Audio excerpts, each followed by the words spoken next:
Thank you. Good to be here again. Good to just wave to make sure that you're still awake with me. Let me see, make sure you're still awake. Okay? Some of you are sleeping. That's okay. We can work with that. Okay, so I'm the person who's in between you and your free beer and your palinka, so I'm not going to hold you too long. I will try as best as I can to make sure that I create a thirst for information and being able to go and get your drink as well. A real pleasure to be here. And this last topic that I'm going to be talking about is encouraging diversity against positive discrimination. And I look at that title thinking that I'm the only one of few people in the building with a permanent tan. So I want to make sure that as best as I can, I live up to the title of being able to encourage diversity and positive discrimination. So I want to take you on to 3 steps of this journey. And I want to talk about how we can really honestly, and for those of you who may have seen me last year, I like to be very honest. I like to have very straightforward, but sometimes uncomfortable conversations about leadership and about the way that we work. And today I want to talk about it in this sense, but in 3 steps I want to talk about how do we actually approach it and how do we plan for it? How do we hire for a more diverse team? And then how do we execute on it? So my first bit here is developing a culture. And whenever I go to tech conferences, I always admire the fact, and leadership conferences, I always admire the fact that people like Elon Musk and Steve Jobs and all these guys. I could never work for them. I could never, if Steve Jobs was my boss, I would punch him in the nose, okay? If Elon Musk, those kinds of guys, I could never work with them. And part of being able to understand where you are as an individual is understanding the kind of leadership that you will work with as well. And my wife and I remember last year we came here and we got a real culture shock. So we're walking down the road, we were making our way to the Christmas market, and one of the things in London is when you're walking down the roads, everybody just looks at the floor. Nobody looks at you. But in Budapest, everybody stares at you. Or is it just us? Okay, right. So we're walking down the road, and the thing is again, is in London, if people look at you, they don't give you eye contact. But people are looking at you, and they're like looking at you all the way down the road. And you're like, wow, and you start to wave at people, and they get really weird. But it's understanding culture that I think is really important. We went to Spain for our holiday in the summer. And again, it was myself, my wife, and our 2 daughters. And we got some sunbeds. Believe it or not, I do top up my suntan. Okay, we got some sunbeds, and we were sat in this lovely resort. And I swear to God, this couple was sat in front of us, and they turned around. And they just looked at us like this. We're like, what have we done? We just kind of waved back, hola, hola. And it was really weird, but for a lot of people, when we say these things, it's really about being able to understand that we look at things slightly differently. And culture, you have to ask questions.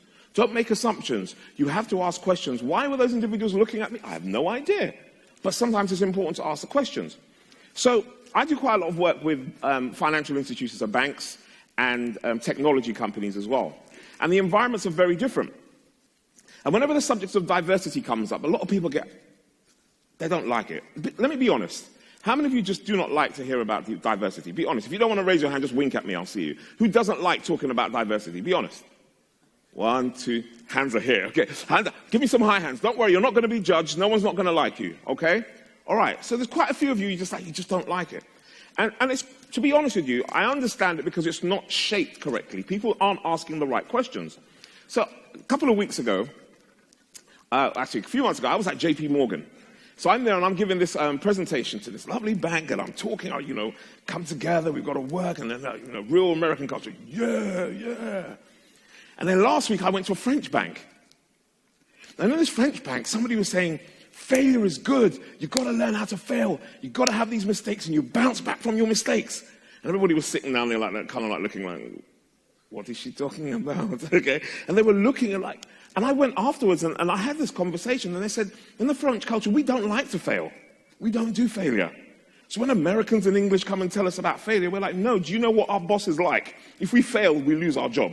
Okay? So we're not able to talk about failure in that way. And I think it's important that when we are talking about culture, we use the same language. We use the same language.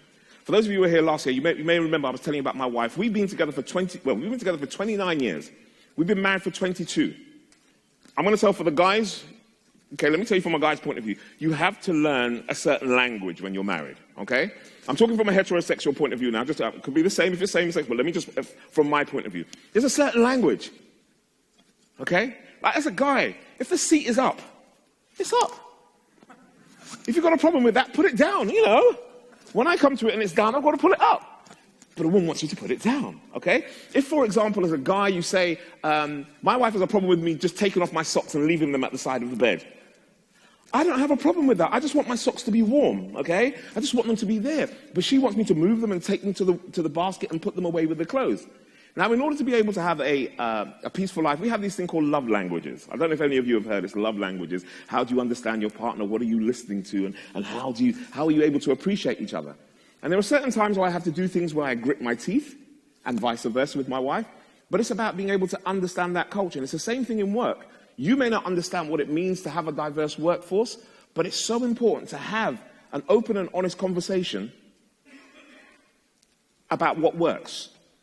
And I remember last year I was here and I asked people to describe me, and people were like, energetic, on stage, funny. I said, how come nobody described me as black? And people looked at me like, but I am black, okay? I am. I am the chocolate boy wonder, okay? All right?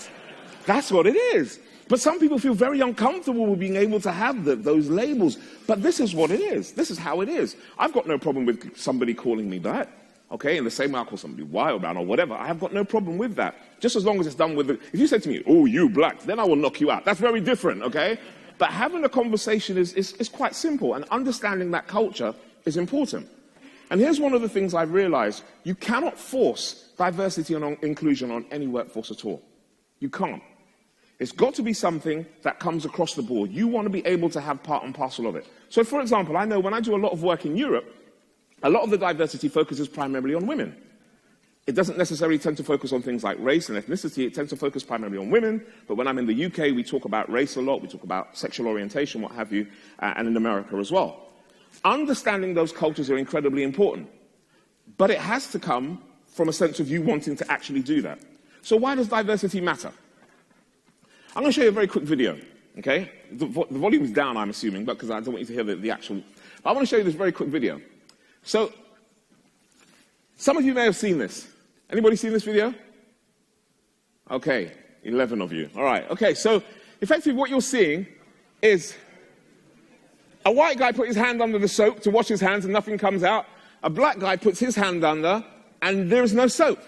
He gets a piece of tissue, which is white, as you can see, and he puts the tissue underneath the soap dispenser, and the soap comes out.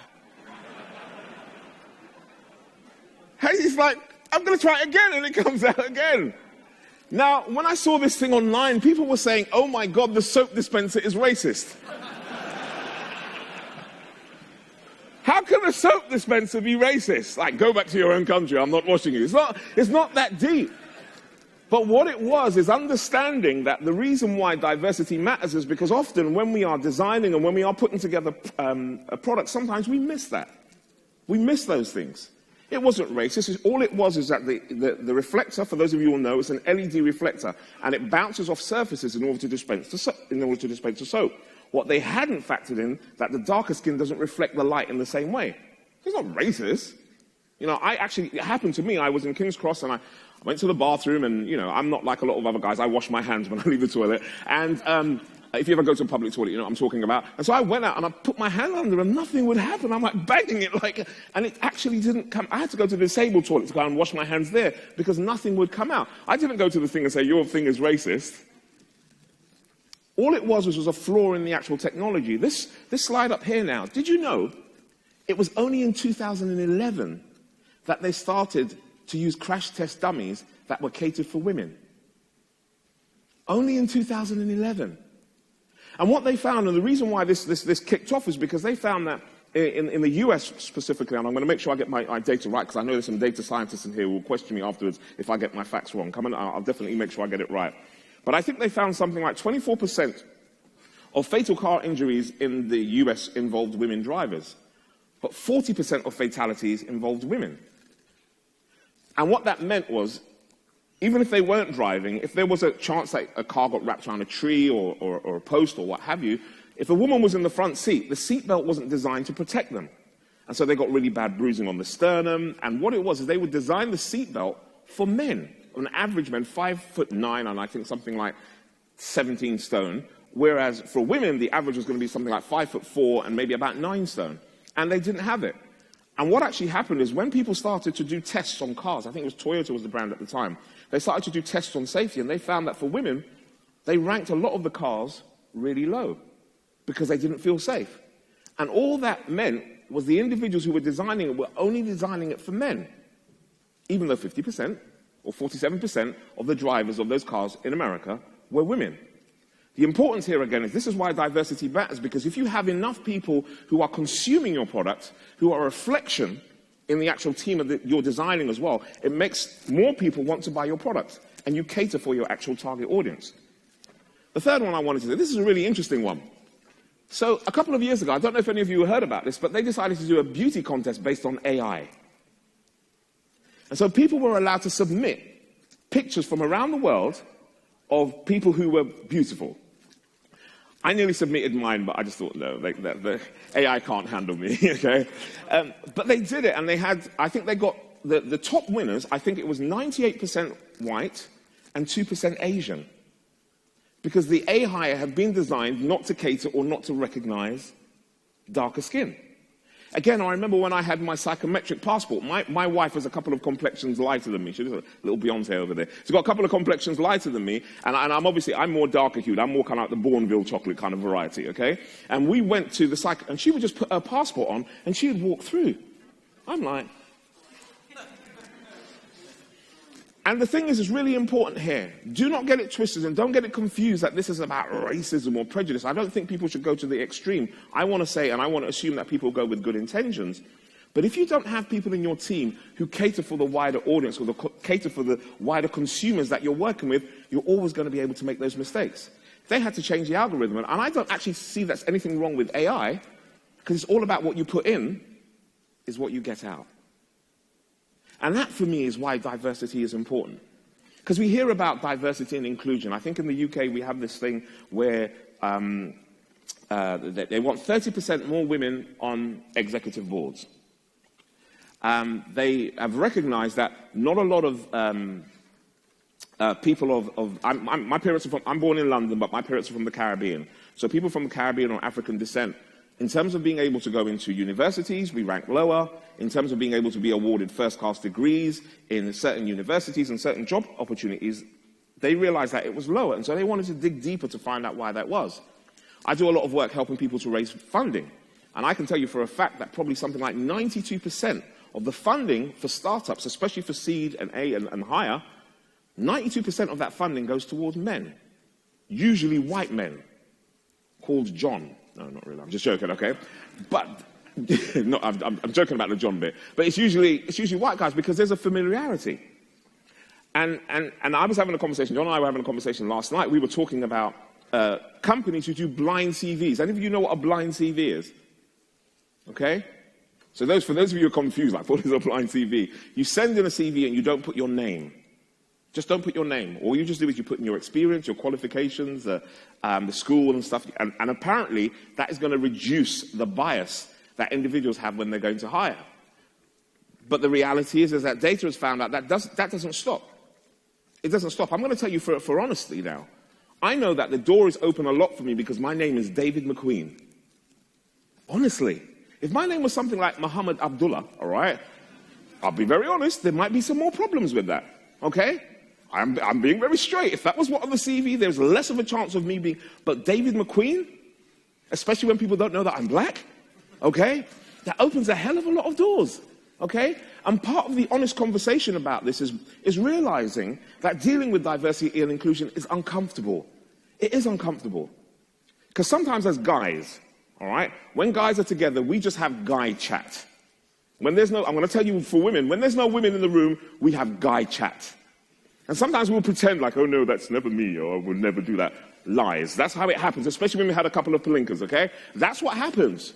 And likewise when women in the room as well. When we're in a grouping, sometimes the language is done in a certain way. And it takes a hell of a lot of thinking to change that. It does take a hell of a lot of thinking to change that. But diversity matters in that as your companies and as your organizations expand, And as they go into new territories and you look for new customers, it's really important to have people who are in your product team or your development team or in your service team who can cater for that wider audience. Again, we were having a bit of at the dinner last night, we were having a bit of a conversation, because in the UK, a lot of call service is sent out to India. So if you call up a company, they will outsource the stuff to India. And they'll go, hello, my name is John. How are you today, Mr. David McQueen? Now, we know in England you don't call anybody by your full name, like Mr. David McQueen. So I say, is your name really John? And he'll say, yes. I say, tell me your real name. And he'll say something like, I don't know, Pradesh or something like that, because it's not John. But what they will do, and what they're trying to do, is they're trying to get this sense of familiarity, and they start to talk to me about British programs. Because that's the way they think they connect. We go to Morocco. And when we've gone to Morocco, do you know how a lot of Moroccans stop me? They go, hey, Obama. I'm like, what? Obama, really? Obama. And then when they hear that I'm English, they try to use some English. I go, oh, lovely, jubbly, lovely, okay. And I go, I'm not buying your stuff, go away, okay. But there is a willingness and a strength to try to understand exactly where I'm coming from. And that's the key. That's the key. Understanding where we're coming from. Look, I'm looking out into this crowd, and it's primarily white males, some white females, about 3 brown people, okay? But regardless of that, we are all very different. So let me do a little test. How many of you in here have got a pet? How many of you own a pet? Okay. How many of you drive your own car? How many of you like to drive your own car? Okay, that's another question. All right. How many of you have, you don't have to put your hand up for this, just smile at me if you've got that, okay? How many of you have got more than 1,000 euros in savings? Shame on you, okay, all right. How many of you like to go on holidays? How many of you like to sleep naked? Okay, all right. The fact is, by the way, that was not an invitation, by the way. I just know him, okay, all right? The fact is that we are different, we are diverse, we come from different backgrounds. How many of you here can speak more than 2 languages? See, that's amazing, all right? The fact is that we do come from very different backgrounds. It's just being able to understand sometimes when we are dealing with others, we have to be honest and open and willing to do it from a human point of view. There's definitely a business case, but first and foremost, it has to come from a human point of view. And the reason why there is a lot of resistance against diversity is because, unfortunately, a lot of people try to just sell an idea and try to make people feel guilty. So in the UK, we say that there are people who do things like unconscious bias training. How many of you have ever heard of unconscious bias training? How many of you have gone through unconscious bias training? Okay? Now, I'm not a fan. Okay? There may be psychologists and tests in the room. I'm personally not a fan. I don't think you can determine from a person, and I understand, yes, it's an implicit bias test, but sitting behind a computer and clicking through a survey doesn't necessarily tell me if you've got biases. It doesn't necessarily tell me. And for me, I don't want guilt. I often say this, I do not want white guilt. The only time I want white guilt is when I'm going for a mortgage, okay? That's the only time. Give me the money from the bank, and that's the only time I want it. But other times, I don't want that. And at the end of the day, I don't even want you to make an assumption about me. You'll look at me and you'll see a black male. Okay, so you're going to make a lot of assumptions. First of all, you're going to say, damn, he looks very good for a 48-year-old. Thank you for that, okay? You're thinking to yourself, is he athletic? Is he a good singer? Yes, I am, but we won't go into that. Can he dance? I can dance, okay? And there'll be lots of assumptions, but there are other questions you may ask me. But I will not going to make those assumptions about you. I won't do that. And even if I do, I've got to be able to challenge myself and say, let me ask you, as a human, who you are. And sometimes people get it incredibly wrong. Somebody said to me the other day, you know what, David, I know you're quite outspoken, but I don't see race. I'm colorblind. I said, really? What color am I? Because if you're colorblind, you need to go to the opticians, okay? And I understand that there was a need in order to not to be offensive and what have you, but it's more important to not make the assumption, just ask questions. Just ask questions. And that comes to our second bit, especially when we come to doing the hiring. Again, as I said to you before, there are a lot of organizations that talk about this unconscious bias training, and I know for a fact, Google, one of the biggest proponents of unconscious bias training. Yet one guy, a couple of months ago, wrote a memo to staff saying that unconscious bias training is BS. And a very large proportion of the staff agreed with him, even though that they go through this training all the time. Do we have biases that stay in our mind? Of course we do. Does it mean that we as individuals are always negative to people when we see them? Of course it doesn't. That's a huge assumption, and there is no scientific basis behind that. What it does mean, of course, if somebody comes running towards you screaming, one of your biases is, look, either get out of the way. You're not going to go, hey, how you doing? You're going to run, or at least move out of the way.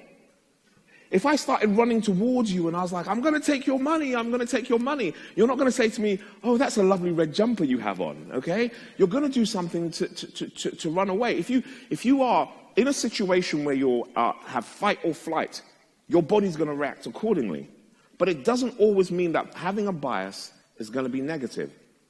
And so for me, it's about being able to flip that narrative. Whether you are a leader or working in a team and you're trying to encourage people to work with you, change that narrative.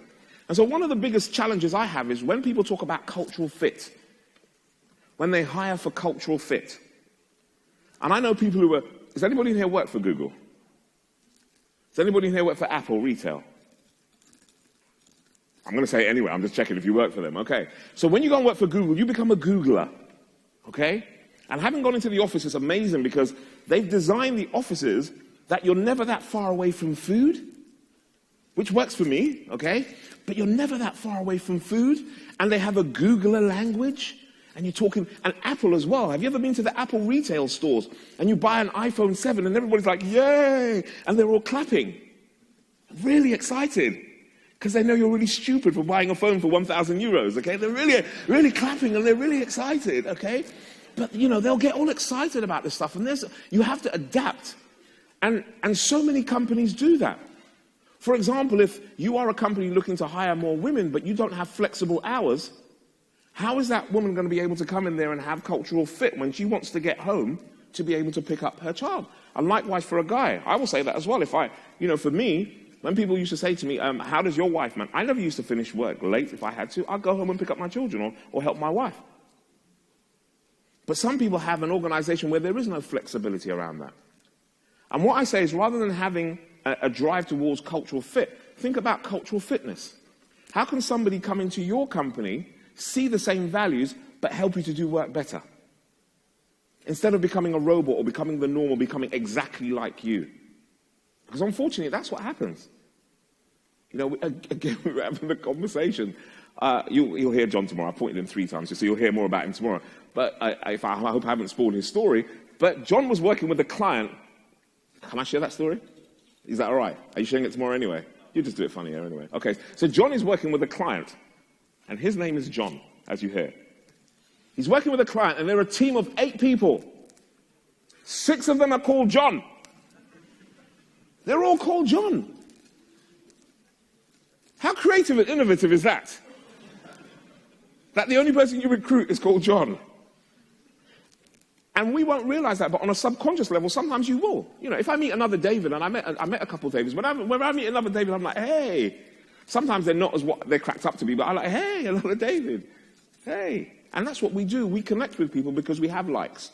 But cultural fitness is not about trying to get people to be like us, but how can we bring them onto the team to do really well, to be really empowered, but be able to add value as well. In Australia, I was in Australia in March, in Sydney and Melbourne. And I met the CEO of PepsiCo. And he was talking about how he has been able to disrupt his workforce by, he brought in a Venezuelan guy to deal with supply chain. And a lot of people were like, well, he doesn't understand the Australian and New Zealand market. Why have you brought him all the way from Venezuela? But his approach to problem solving and decision making was really powerful, which is why he headed it. He did not, the guy who hired him did not ignore the fact that there was nuance in the Australian and New Zealand market, but he brought somebody into the company who could just think slightly different. And that sometimes is what diversity is about. Just how can we do that slightly differently?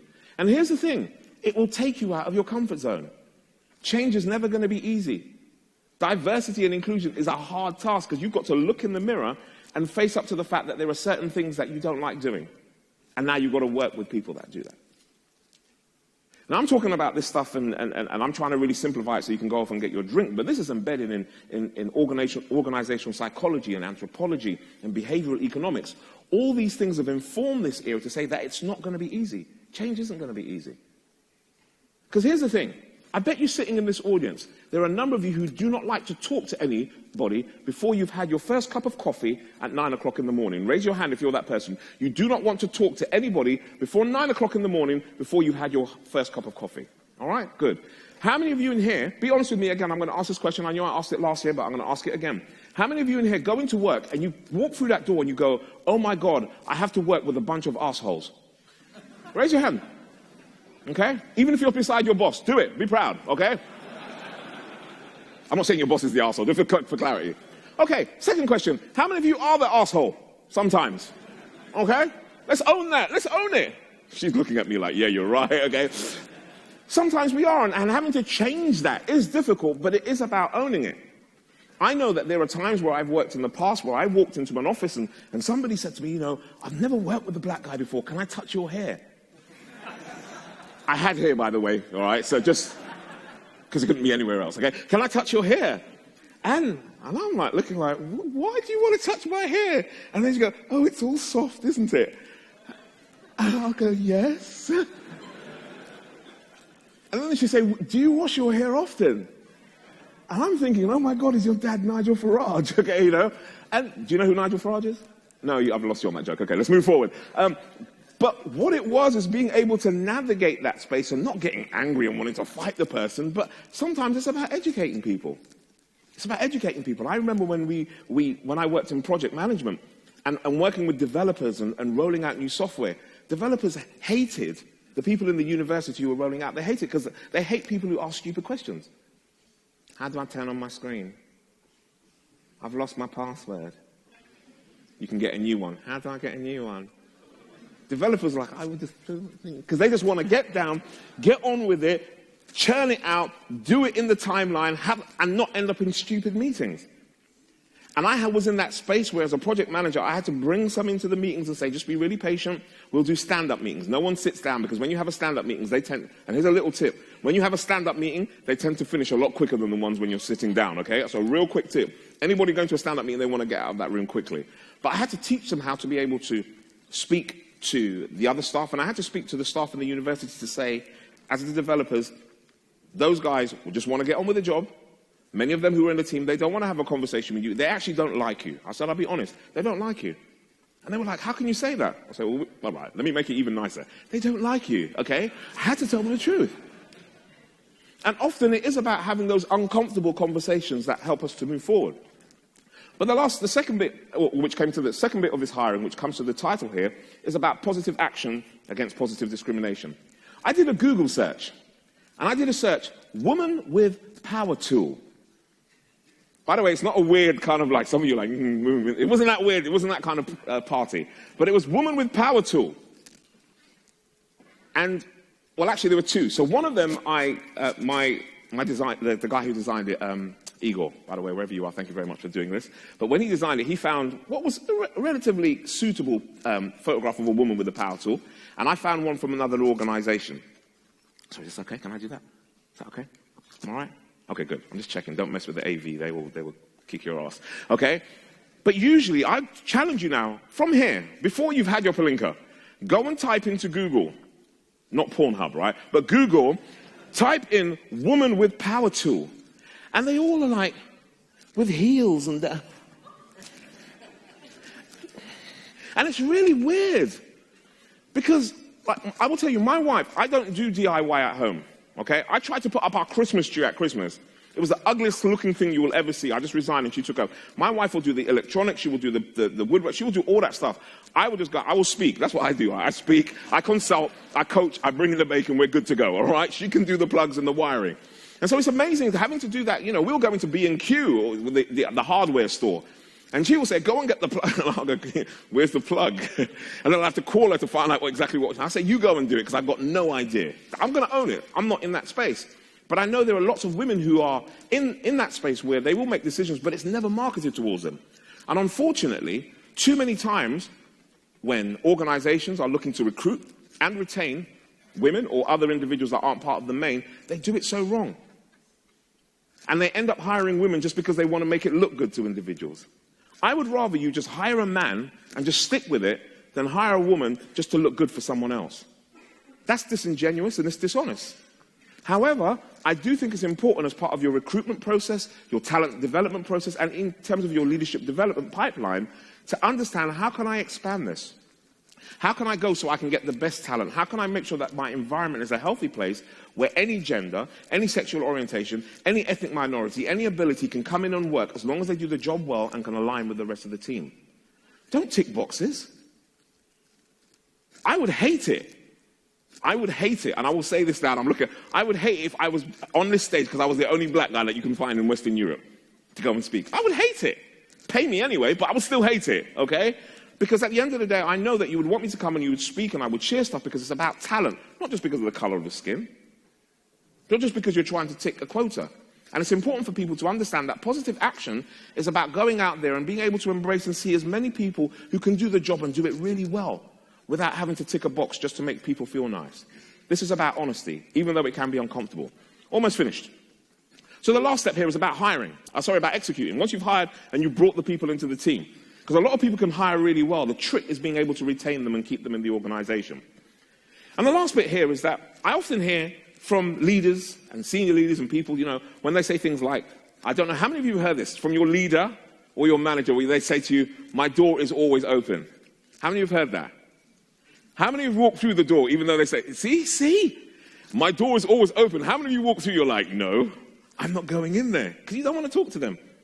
You're like, I don't want to talk to you.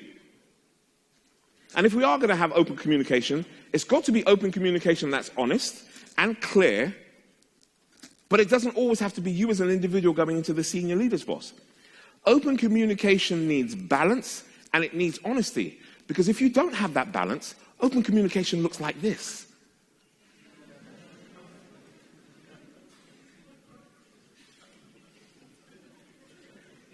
And we know who we don't want on Twitter. Actually, I like him being on Twitter because at least we know exactly, for historical purposes, we've got it, actually written. We know exactly where he's coming from. But to be honest, there are lots of people who still really like him. How many of you in here, if you were in America, you would have voted for Donald Trump? Raise your hand. Don't lie to me. Raise your hand if you would have voted for Donald Trump. All right, let me ask another question. How many of you would vote for Hillary Clinton? How many are glad that you're not American? Okay, all right, okay, let's go. Sorry, Americans, okay? But it is about, a lot of people do like it because they say he says it as it is. I don't necessarily like him. I think, he's a bankrupting philanderer weirdo, okay? But there are lots of people who buy into that. And we've got to understand that whatever the culture is, open communication is a reflection of the leadership. Open communication in that culture is a reflection of what we actually believe in and how we work. And so the last bit I want to say to you on this is just try and see what works. Sometimes you'll make mistakes. Sometimes you will say certain things and they will be wrong. I think I shared in the last year when I was here that I worked for a boss once and he was really excited. I had been part of a team and we'd worked, and I used to be in finance at the time, and we'd done a lot of work, and I put together all this work and I've got my team together and we're sitting in the room and we'd done this presentation, and then this boss got really angry and he got angry with the other teams because ours was very clear but others were wrong, and he got really angry and he shouted across the table. He said, David and his team, they've done really good work, and I can see this is really clear, it's very crystal, there's good clarity, but I'm looking at your work and it's like trying to find a nigger in a woodpile. And they all looked at me. Like, why are you looking at me for? And he got outside and we had a conversation, a few minutes later, and he was really embarrassed. He's like, I didn't mean to use this phrase. It's a phrase we use in England. And I just said, it's okay, because you understood what you said wrong, but I would not advise you to say that again, because you could be in a lot more trouble, and not just from me, okay? But it's important to understand the language that we use. And part of it is recognizing that when we are thinking about diversity and inclusion, it should not just be an HR role. It should not just be something thrown to the side, but it's about how do we treat each other as humans. It's like I proudly call myself a feminist. And a lot of people say, oh, feminist is all about equality. No, it's just feminist is just about being able to treat women with respect. That's it. That's it. Because if you treat a woman with respect, you will give her equal wages. You will give her a fair crack at the job to be able to get into a business. You will treat her as a human being. And it's the same thing with race, it's the same thing with ethnicity, it's the same thing with sexual orientation, it's the same thing with ability. It is about having those hard conversations.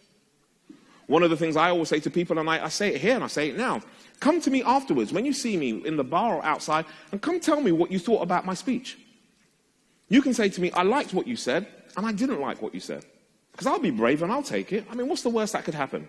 I'm not going to go back to my hotel room and start painting it black and start listening to weird music, am I? You're just going to give me that feedback, and it's honest. If you don't agree with some of the stuff that I said or you didn't think it was correct, come and tell me, because that's part of growing. That's part of learning. If you think some of my language was out of place, you come and tell me. If you think some of my jokes were out of place, you come and tell me that too. Because part of being able to understand and move it forward is being really honest. That's what it is. Being able to create a culture that works. And I was listening to, he's going to kill me for getting his name out. Do I pronounce it Joachim? Joachim, is that correct? Now, it was really interesting because I loved what he was saying about Spotify, and he was really honest. And then some individuals were saying, why were you so depressed and so bitter for leaving Spotify? I was like, he's happy. Can you not see? He's a happy dude. He's really happy. And then I thought, was it lost in translation? Because, are you Swiss? Swedish, that's what I meant. Okay, I just left out the D, okay? All right. Own your mistakes, own it. But could it be because he's Swedish? Was it a cultural misunderstanding? What was it? But then I just realized sometimes we see things differently, and that's okay. Never be afraid to get it wrong, because if somebody corrects you, you can always get it right the next time round. If you get it wrong twice, then you're an idiot. But if you get it wrong the first time, you can always correct it and move it forward. And that, for me, is why it's important to understand what diversity means. It's not about just trying to fill a room, just to tick a box. It's not about having this positive kind of quota where we say, right, we need to have this amount of women, and these amount of blacks, and these amount of disabled people, and these amount of gay, bisexual, transgender, or lesbian individuals. It's about being able to treat people with respect because they're human. And that's it. And that's it. I finished 3 minutes early. Enjoy your drink, and thank you very much for listening. Thank you.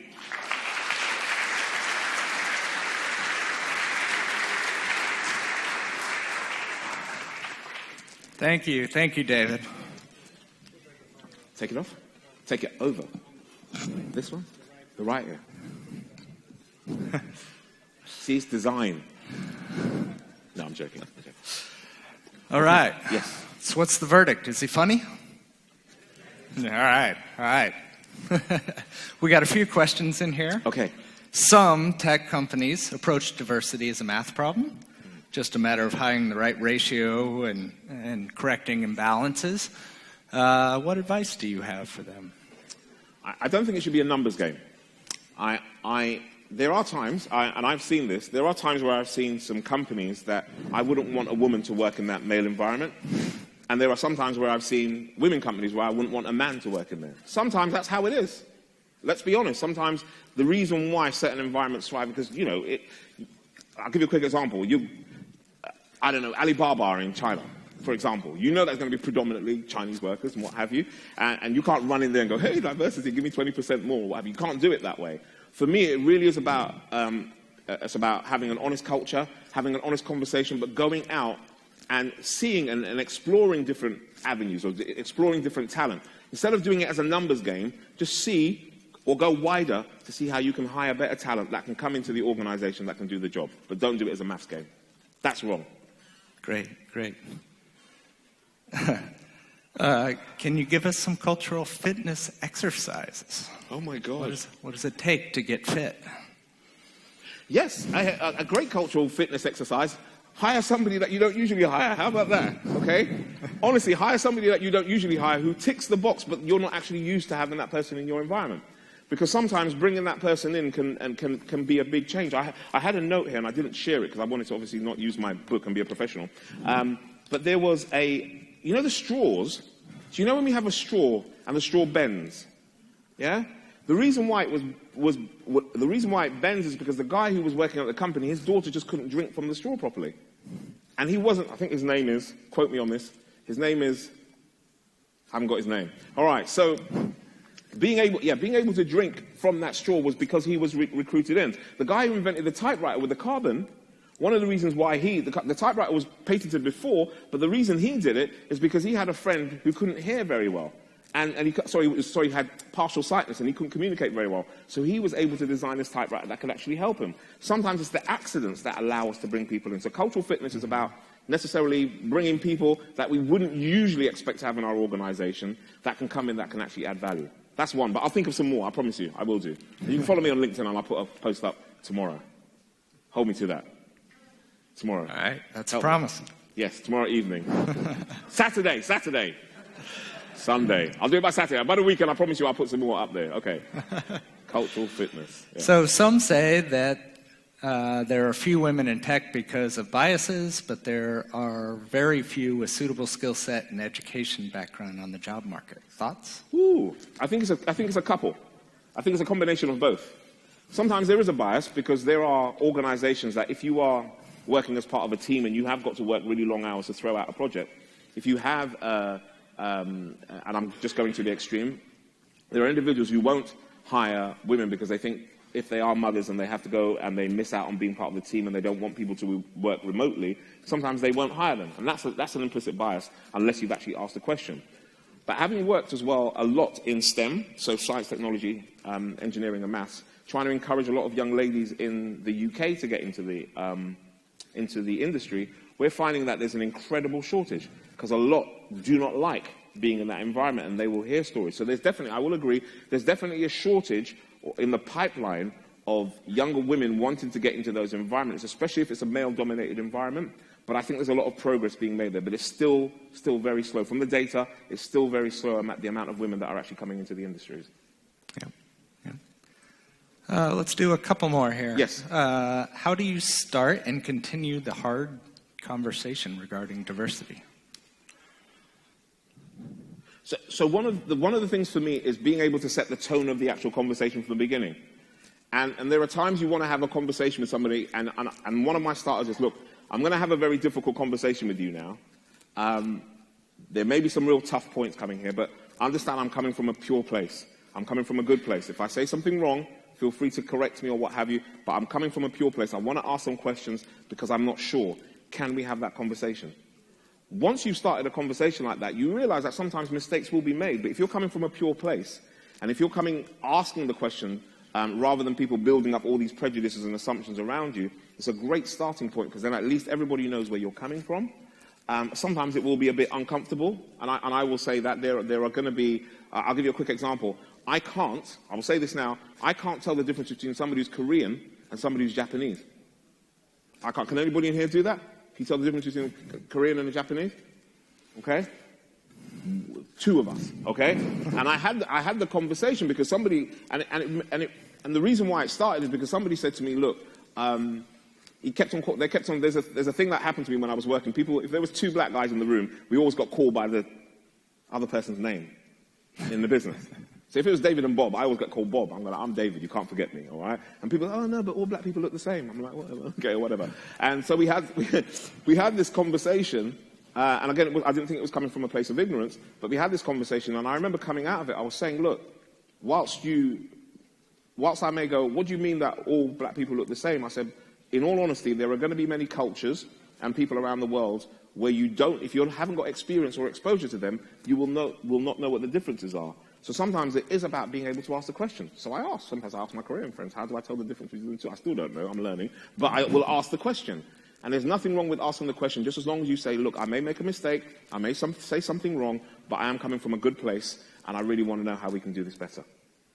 Now, you said something earlier when we were just discussing Google. Yes. I was at Google for 6 years. Okay. Woo. And in 6 years, I didn't once get unconscious bias training, so this must be a newer thing at Google. But for training like that, draw the distinction between training like that and having the uncomfortable conversations that you're talking about.